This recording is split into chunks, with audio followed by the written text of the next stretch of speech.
What this is? The MVP.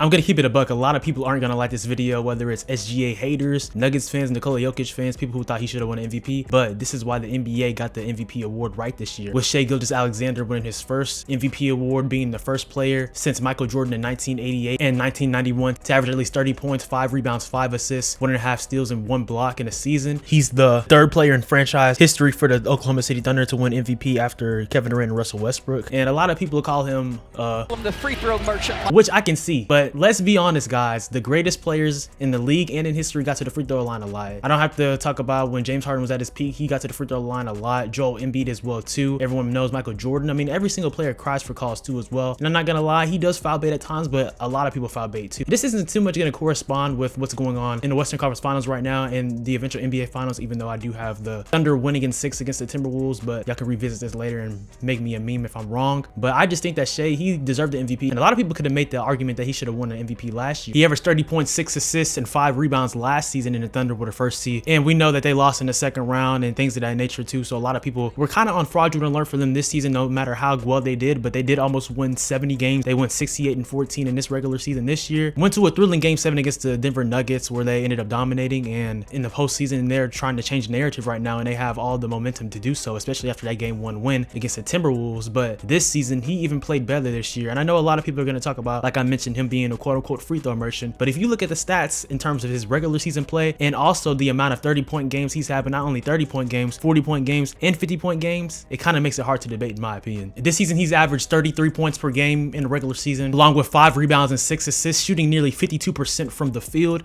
And I mentioned those 30-point games, 40-point games, and 50-point games. This year, he's had 49 games with 30-plus points, nearly 50 games with 30 points, and then also with 40-point games, he's had 13 games where he's had 40 points. And in addition to that, he's had 4 games where he's had 50-plus points in a game as well too. So he's been stuffing up the stat sheet for sure this season. A lot of people will say, bro, basketball is way more than scoring, and you're so true though. But we also can recognize too that Shai Gilgeous-Alexander, for the past few years, he's been one of the best two-way players in the league, particularly at the guard position as well. Just point back to the 2024 season last year, where he made the all-defensive first team, and he has a shot to make the first team or second team again this year. So it's not like he's just a one-trick pony. And I know that the people who lobbied for Nikola Jokic to win his 4th MVP this year, first of all, I can say that he was deserving too at the same time, but I think that Shai deserved it a little bit more. Jokic averaged a triple-double this year. No one's saying that he didn't have a great argument, and he's been a 3-time MVP for a reason. I think that he's the best player in the game. And while saying that he's the best player in the game, I can also say though that I think Shai, he earned this MVP this year. And it is a narrative-driven award, I'm not gonna lie, and that's very true. But when you're the best player on the best team in the league, it makes sense. And not only him being the best player on the best team in the league too, though, it's not like he's averaging 25 points per game, but the Thunder win nearly 70 games, so he's averaging 25 points per game. He averaged the most points in the league this season, so it's not like it's without evidence. Because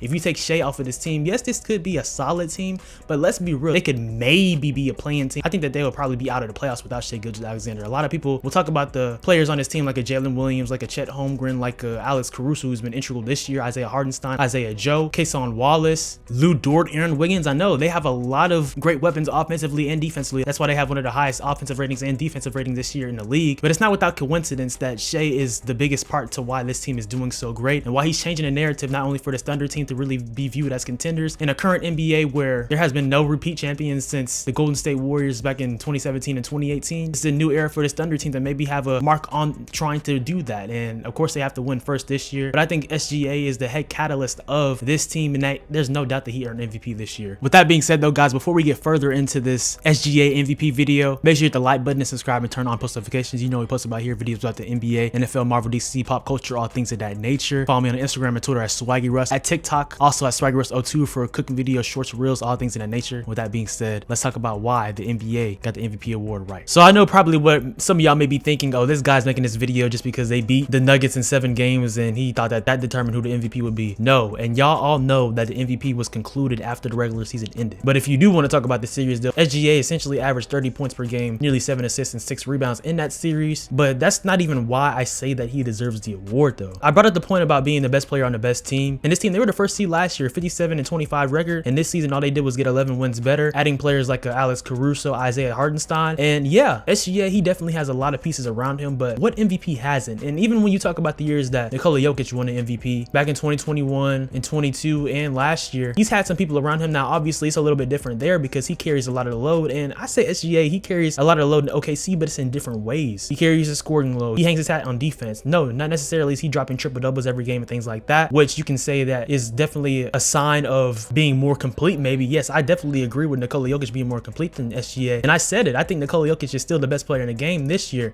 but this year it's the same thing. While it is a narrative driven award, I think that the Thunder, they've been the most dominant team in basketball this season, and they're the only 60-win team left in the playoffs and have a prime opportunity right now to win a championship. It's no mistake that Boston and Cleveland, they're out already despite them winning 60 games. And I know a lot of different extenuating factors were with those teams being out. The Cavs dealt with injuries with like Darius Garland, Evan Mobley, DeAndre Hunter, and obviously the Celtics lost Jason Tatum with that Achilles injury against the Knicks. But for the Thunder, they've been healthy and you can't deduct them for that. And SGA has been a consistent player. Now we can talk about the free throw point right now. I know all the memes, people talking about just turn the TV on, just walk into a bar, guess where SGA is at the free throw line. I know it, I get it. Like I talked about, he draws fouls. It is what it is. I mean, now I'm not gonna lie, it gets a little annoying when a player is over excessively foul bait. I will say that. But if you're looking at SGA, just how he's able to get to the mid range, how he has improved his 3-point shooting as well this year, and just overall throughout his career, he is smooth and he does get buckets. Look at his game without the fouls, and you can just see that. But like I talked about his percentages though, shoots 52% from the field. He's also shooting his second highest 3-point percentage this year, shooting nearly 38% from 3. The only season where he had a high percentage was in the 2021 season where he nearly shot 42%. But then again, he was shooting on a lesser value back then. Now he's averaging nearly 6 attempts per game. Back then he averaged 5 per game. So it's not like he's an inefficient player either too though. It's not like he's just putting up stats and, like, for instance, he's a 30-point per game scorer but shooting 40% from the field and what, 32% from 3. Nah, he's averaging 33 points per game, shooting 52% from the field and close to 40% from 3. So it's not without mistake why he's able to have the impact that he has had on this Thunder roster in the regular season but also in the postseason. And it also would be different too, because a lot of people would view him differently as well if he didn't play up to par in the playoffs. Last year he played really good, he just really didn't have a lot of help. And this season, that was some of the narrative a little bit at first, but Jalen Williams, he stepped up in a crucial game 7 against the Nuggets and had a really good game. But SGA, he plays great in the playoffs too, and they played 12 playoff games after recording this video right now. And in 8 out of those 12 games, he's had 30+ point games in 8 of those 12. That's nearly 70% of games he's averaging 30 points. And that just makes things easier for like a Jalen Williams or a Chet Holmgren be able to get easier shots and create for themselves. And I just think that when you're a great player, you just being on the floor, you have that impact. Similarly to like a wide receiver in football, you just being on the field creates problems for different defenders. It does the same thing in basketball, and SGA definitely presents that. And defensively, like I said, he is not a liability at all. It would be different if he was a liability and he was just a one-way player, but he plays both sides at a high level. And I know probably the face of the NBA is a conversation to be had right now. Some people, I have a friend right now, I was talking to her, she said that she thinks that Ant is better than him, and I would say this. I think SGA is a top 5 player, and I think Ant is really approaching that level as well too, but we have to give props to it. And I know a lot of people just don't like SGA, whether it's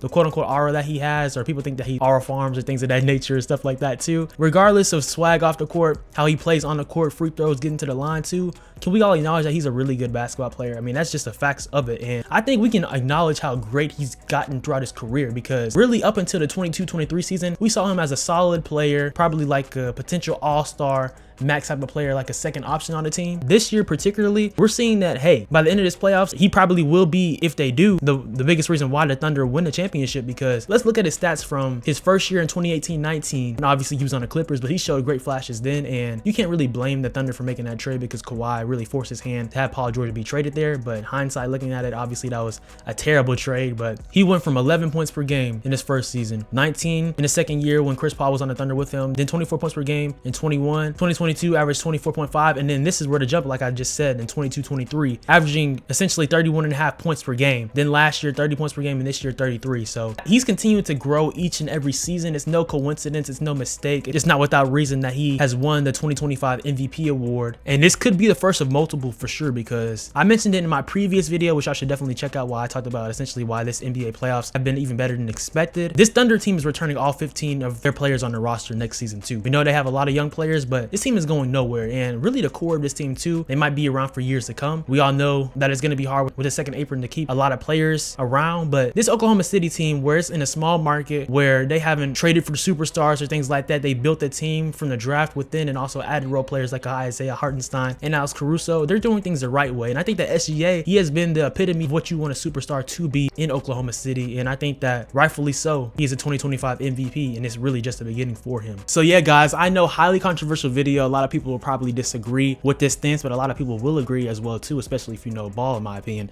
And that's not to say that the people who thought Nikola Jokic don't know ball, but I just think that this year it was inevitable and highly likely that SGA was going to win the MVP, especially the type of stats and feats that he put on this year and how the Thunder are continuing the trend, and they have a great chance right now to win the NBA Finals, for the reason being one of the Final Four. So y'all let me know in the comments down below if y'all think SGA deserved the MVP. Do y'all think the NBA got the award right? Because I certainly do. And just stay tuned for more basketball content and NBA content, especially throughout these playoffs and into the offseason, and more videos around the NFL too, and other pop culture and sports things of that nature as well. So y'all stay tuned for more of that, guys. With that being said though, make sure y'all hit the like button and subscribe and turn on post notifications. You know we post about here. A lot more videos on the way, like I just said, guys. Y'all be blessed. Know that God has so many great things for you. You're here for a reason and for a purpose. Jesus loves you guys, and continue to keep God at the center of your life, because he can transform you from anywhere, guys. Just continue to seek him, y'all. Just continue to seek him first, guys. Y'all be blessed. Y'all have a good one, and keep being legendary.